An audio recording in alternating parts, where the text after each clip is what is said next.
Last fall, I pulled the muscle in my neck watching TV. I'm a little tired, honestly. What a day I had last Thursday. Last Thursday, I'm at my house, right? I'm eating a sandwich, nothing special, regular sandwich. I chomp into the sandwich and I snap the post on my cap and I swallow my tooth. Yeah, it was weird. Like my tongue danced its way around, but by the time it got there, it was down. So I call my dentist, and of course he's all excited because I guess he's putting an addition on his house.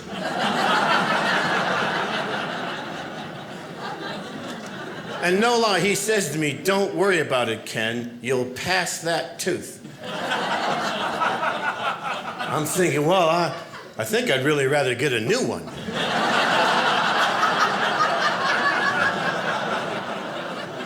You know, rather than wait.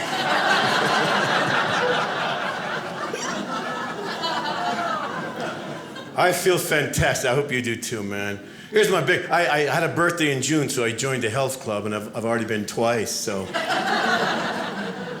Yeah, here's my problem, man. My brain is 22 years old, tops. Tops. My body is not. And as you get older, your body tells you you're not young in embarrassing ways. A couple examples. Okay, last fall, I pulled the muscle in my neck watching TV. Yeah, I'd give anything to be making that up, but I am not, man. Had some friends over to watch football, and I was looking away from the thing, talking to my friend, and something happened on the field. I went, "Oh, God, no!" A football injury at my age, that's what I'm telling people. Example number 2, playing a softball league, slow pitch softball league still, right? And I know it's slow pitch, but man, I get up to the plate last year, right, and I smash this ball like a frozen rope to left center, and I'm ripping down the first baseline, in my mind. I'm thinking, that ball is smoked. That's going to be a double, maybe even 3, and I got thrown out at first base. I probably shouldn't have stopped to catch my breath, but that's a pretty long distance, man. It's hard to stay in shape, man. Remember when you were a kid, you'd spring out of bed in the morning just ready to play? I get up now, man, the first 10 or 15 minutes, it sounds like I'm walking on bubble wrap. So it's just this horrible, cow. How did I pull a leg muscle sleeping? I gotta quit dreaming about running. Or dream about stretching before I dream about running. Sleeping is getting difficult. It's very difficult, man. Some days, right, I look out the window, right? I say, "Oh, what a beautiful day. I could go for a run." Or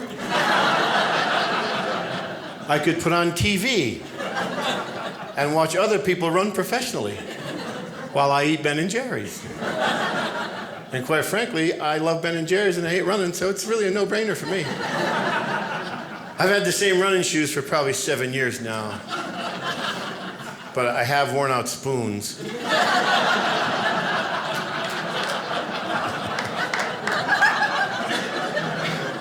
Probably not good for a man in my advancing years, man. Here's the thing. Oh, by the way, if you want to look a little better, I'm trying to lose weight, right? I threw away my bathroom scale. But guys, here's what you do. This is 2XL shirts. That's the secret. Check it out. That's 2XL. I have to put on this much more weight before I look bad in this shirt. I was at a store one day. They had 2 3XL shirts on sale for $8. I bought 5 of them. And I walk in a club that night. My friend goes, "Hey, man, did you lose weight?" I went, "Yes, I did." Apparently my problem was shirt fat all these years.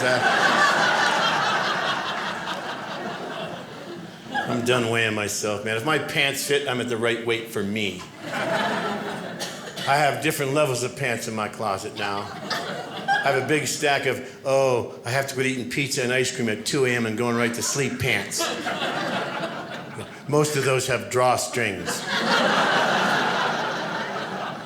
Okay, all of those have drawstrings. Then I have a smaller stack of, these pants feel okay if I don't wear them for too long. Because after like an hour and a half, it feels like someone has wrapped my stomach in razor wire and is tugging on both ends.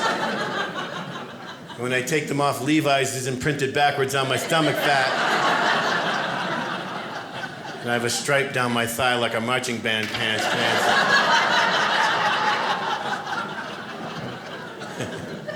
Then I have a much smaller stack of, oh, I'll wear those again one day.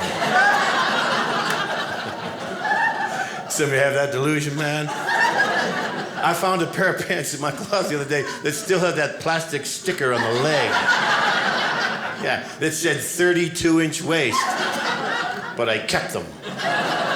Because I truly believe I will wear those Jordache jeans again someday, man. If you got that joke, you're from my generation, by the way.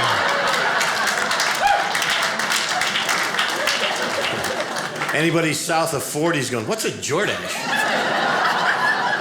I don't have an app for that. I like hanging out with young people, man. It makes them, kids keep you on your toes. They really do. My kids are all smart at me. Here's the thing about kids, man. I love that they're so free. I work on this cruise ship, right? And I saw up by the pool one day, this kid was just skipping by with an ice cream melting down his hand, down his arm, dripping down his face. He could have cared less. He was just free. And then I thought, it struck me that it would be a much nicer world if we skipped instead of walked. Don't you think? Certain things you could never do. Could never get in a bar fight. Oh, I will kick the crap out of you.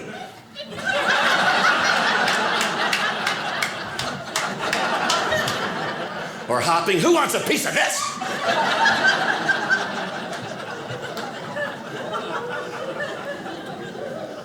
I took my daughter to Disney World a while back. I went 4th of July, so you know it wasn't crowded. I love Disney. Let me give you my very quick impression of a day at Disney World.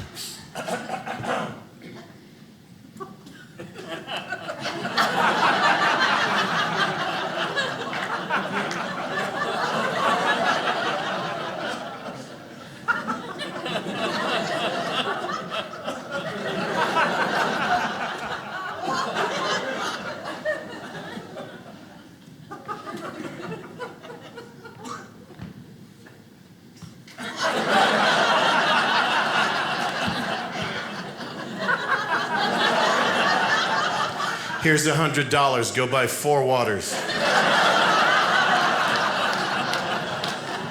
Oh, don't worry. You'll be able to find us when you come back. Trust me. I feel good, man. Are you outdoors, people? Anybody like to fish? Do you really? I used to fish, then one day it struck me, you can buy fish. Why am I on a boat at 4 a.m., you know? If I want a hamburger, I don't track cattle down.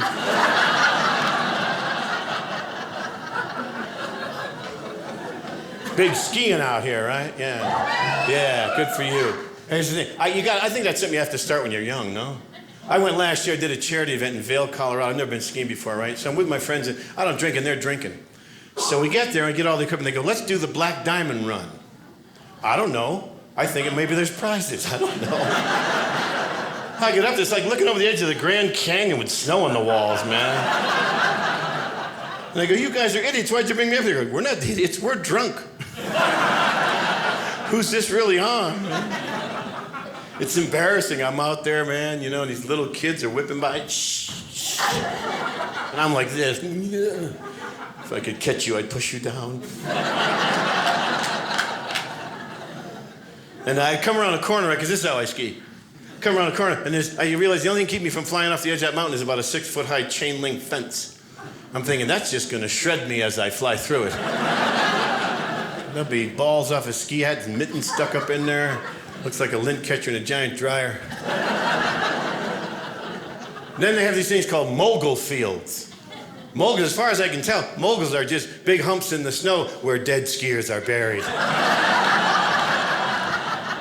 They don't bring them all down, I'm guessing, you know.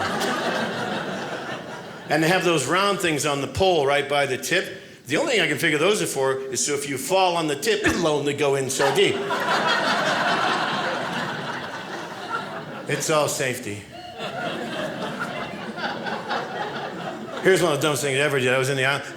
Anybody ever done the Haleakala downhill in Maui? I was in the island of Maui, works with a friend, shows with a friend, right? He says, let's do this thing called the Haleakala downhill. Now, the Haleakala is a dormant volcano on the island of Maui, and there's a road that curls up 32 miles. It is steep. And you get up there and you're flying down this mountain. And let me tell you this before I tell you this. Since I was about 11, I always wanted to own a motorcycle. Now on with the story. So you're flying down this mountain and you're looking at the scenery and you're glancing at the road and looking at the scenery and glancing at the road. And I realized it's too late that I should be glancing at the scenery and looking at the road. The last thing I remember, there was this little chunk of loose tar. And I hit that tar, and next thing you know, I was airborne. I slid, flew, skidded, probably almost the width of this room.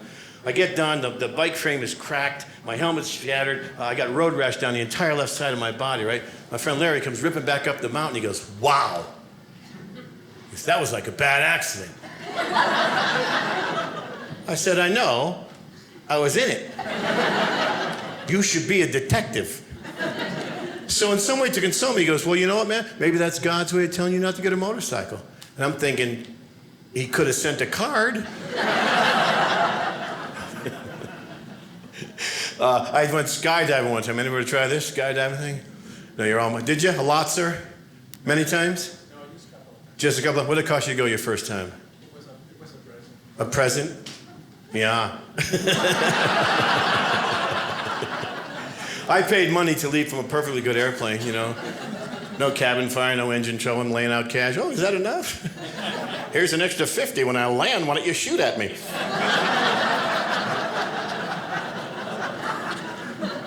Here's the thing I found strange about skydiving, man. They make you wear a helmet. What, no shin guards?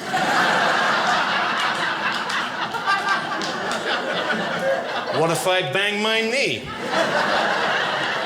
Traveling at terminal velocity, man. What good is the helmet going to do? Listen, if your chute fails and you land on your feet, they wind up about here. It's just easier for them. They just pick up the helmet, toss it in the truck. It's a cleanup thing. I golf. I'm a terrible golfer. I don't care. I'm bad. Everyone's bad. That's the beauty of golf. Everyone's terrible at it. You know, the pros are good. The rest of us are no good, or we'd be pros. You know. Here's the thing. I have friends who are like creative scorers on the golf course. You ever play with those people? Oh, what'd you get on that hole? Oh, let me think. In the water.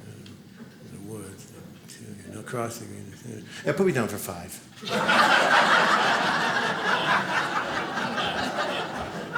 Who golfs? Any golfs right here? Golf? You take a cart when you golf, sir? Yeah, I'm not walking. No, my friends go, do you want to walk the course? I go, what are you, insane? This is America.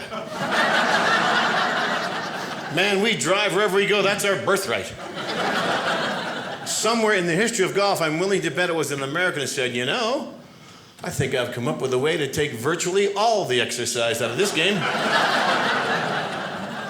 We'll drive these tiny cars. Shriners ain't using them. Golfers know all about weather, man. They love to tell you about weather. I was playing a course last year in Las Vegas, and I went out by myself, which I never do. Usually it's a cigar and a Coke and laughing at my friends' bad shots, which is funny to me. But this guy comes rushing up to me in the first tee. He goes, hey, I don't mean to bother you, but it's very windy out there. It's probably going to affect your drive. I'm thinking, well, you're under the assumption my drive ever gets off the ground. Tremors might affect my drive. A family of gophers, but the wind. You know, not unless it's some 1-inch high, 90-mile-an-hour wind. Some freak of nature. It's not going to really affect my shot. And don't get me wrong, I can hit a golf ball 280 yards, but only 80 of it is straight. Then it starts this turning thing. I've actually had the ball land behind me.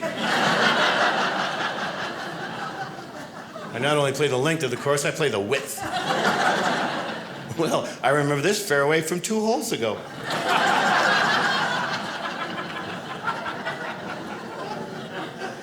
Oh, man. I'm telling you. Here's my problem. I live in New England. A lot of woods. I'm in the woods a lot. I really should have a forestry license the amount of time I spend in the woods playing golf.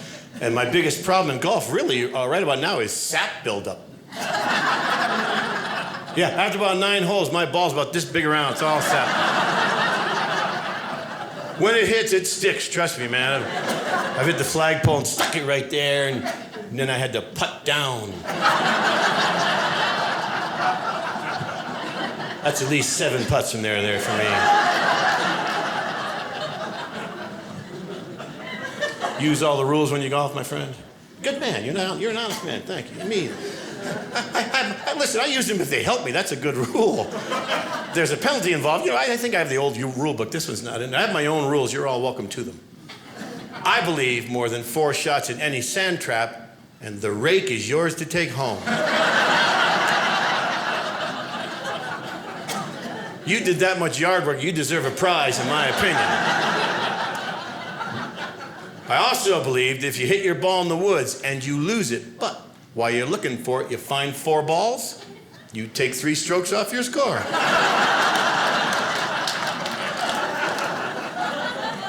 Hey, man, someone else has already been penalized for those balls you found. Those strokes should be redeemable. You better believe I redeem them. I've played 4 holes, been 12 under par. I still shot 109, but you can't get lucky in the woods all day. And I watched the pros play golf. I watched Tiger Woods, Phil Mickelson. I don't think they're that good, quite frankly. Phil Mickelson, watch him golf. His ball is almost always on the grass. Yeah, how hard is that? I'd like to see him make some of the shots I gotta make. Yeah, how about a 9-iron out of the bottom of a guy's pool, Phil? A couple of Rottweilers chasing you around. See you keep those hands steady then, my friend. You know you've hit a bad shot when you actually have to rappel down to it. Send me down my cliff wedge, man. And yelling 4, where'd that come from? 4, how about get down? Incoming, something, man. Look here, if someone's on the golf course, and they're, say, 200 yards, out on the fairway, 200 yards, and I know that fairway. How are the fairways? How do I know? I'm never on them. The woods are trimmed, the water's warm, I'm having a good day. Someone's out on the fairway 200 yards, and you whack a golf ball, which is now traveling, what, about 600 miles an hour? And you yell, 4? It takes time for sound to travel through the air 200 yards. About twice as long as it takes a speeding golf ball, man. Kind of like... 4? This guy will not hear 4 till the ambulance driver's loading him in a wagon.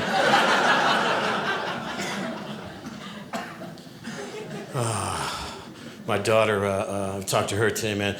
Here's the thing, she loves math. She's very smart, much smarter than I. And math, if you're a parent, there's no more embarrassing thing when you have to sit your daughter down and say to her, honey, now that you're in 4th grade, Daddy can no longer help you with math.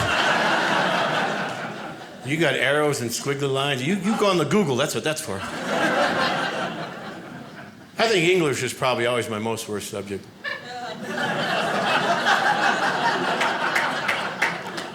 Most worstest, excuse me.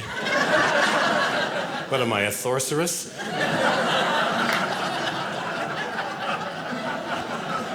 Thank you for getting that, man. I've had people in the crowd go, why is he talking about dinosaurs all of a sudden? It's a very odd transition. I think the problem is there's too many words and too many rules, man. I remember being in school and the teacher said to me, Ken, we want you to spell knife. And I said, knife, N-I-F-E, knife. And she said, no, there's a K in there. I'm thinking, knife-ic? And she said, no, the K comes first. I said, so then it's knife. She goes, oh no, the K is silent. What's it doing in there then? Why don't we just spell everything with a K? Dog, K-D-O-G. It's silent, it ain't hurting nothing. These K's are so silent, I guess the proper pronunciation is an ucky fried chicken.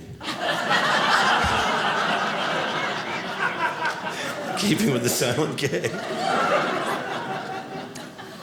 Oh, man. My daughter, she's funny, man. She brought home one day 2 cats and a dog. Yeah, and then she was accepted to college, and you never knew. I was so upset to find out that they did not get in. And would be living with me for the next 48 years, depending. I don't even know what the dog, I love dog. I don't know what this dog, it's one of those tiny, always moving, like it should be in the witness protection program. You gotta keep She brought with her 2 cats. Cat people out there? Yeah, you like cat? How many cats you got, sir? Just died. Just died? Well, thanks for bringing my show to a halt, my friend.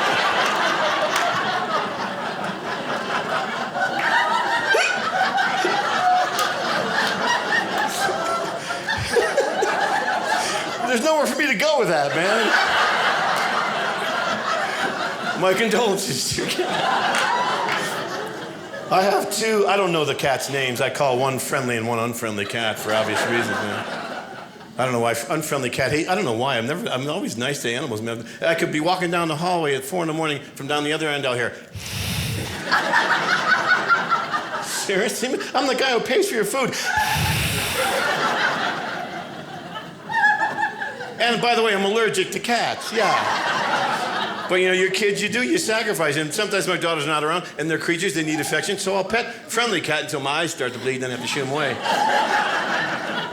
But now I know the joy of a litter box. What a wonderful thing that is. Man, if you have an indoor cat, somewhere in your home, there's a box of poo. Just sitting there. Breezeway, garage, kitchen, basement, somewhere in the house, there's a box of poo. You wouldn't do that for your best friend. If your best friend said, say, I'm going on vacation for a week, may I leave this box of poo in your kitchen? You would say no, I'm guessing. Here's how I know every day of my life now when it's 4:30 a.m. These cats are on a schedule. Every day at 4:30 a.m., this is what I hear from down the hall, that litter box.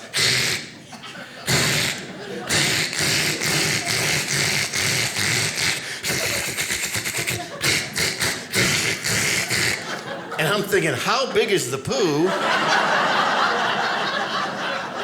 this cat is trying to cover? Because you could have buried a body in this much time, man.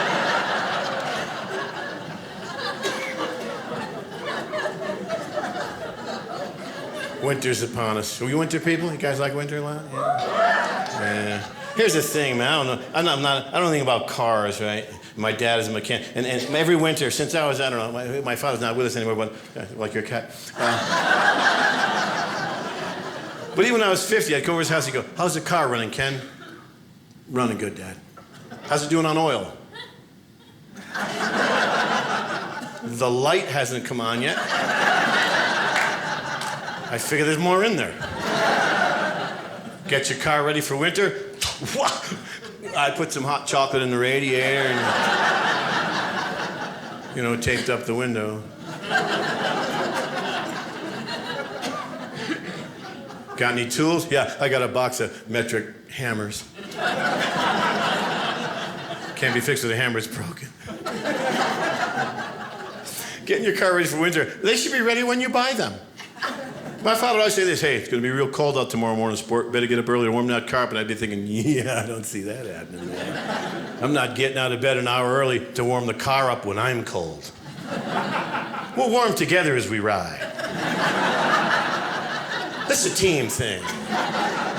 Scraping off the windshield? No, I just scrape a little square in front so I can see out.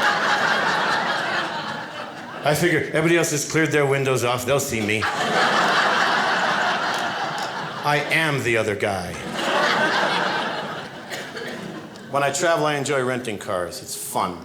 If you've ever rented a car, you know it's fun because the minute you leave their lot, it becomes a Jeep. I don't know when the metamorphosis takes place, but suddenly there's no road too rugged for that Ford Taurus to take on, man. You start thinking crazy, like, oh yeah, we can fit through there. Oh dear. Did this have 1 or 2 side view mirrors on it when we picked it up? Let's not quibble. And get the insurance. And here's the thing I tell people, use their insurance. It costs a little more, but it's worth it. Here's the deal. If you use your own insurance and you get in an accident, your premiums are going up. You know that. If you use your credit card, they do not like to pay off. Trust me on that one. Use your own. First time I rented a car, I was, Las Vegas, like 20, 30 years ago. I'm filling out the paperwork, and the guy behind the counter says, "Mr. Rogerson, would you like the insurance?" I said, "Well, how much is it?" He goes, $6. I said, $6, I'm fully covered. He said, that's correct. I went, okay.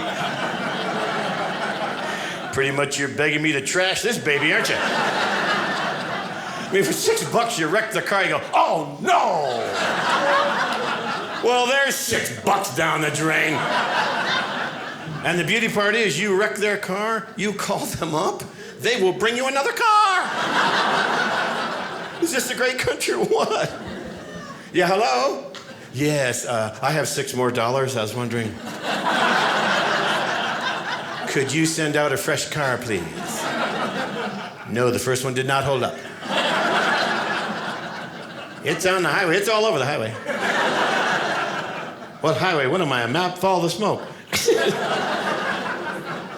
Here's my only advice, life advice. Enjoy every minute of it, man, because you only got so many. And thank you, people, for coming on, man. I appreciate you having me over.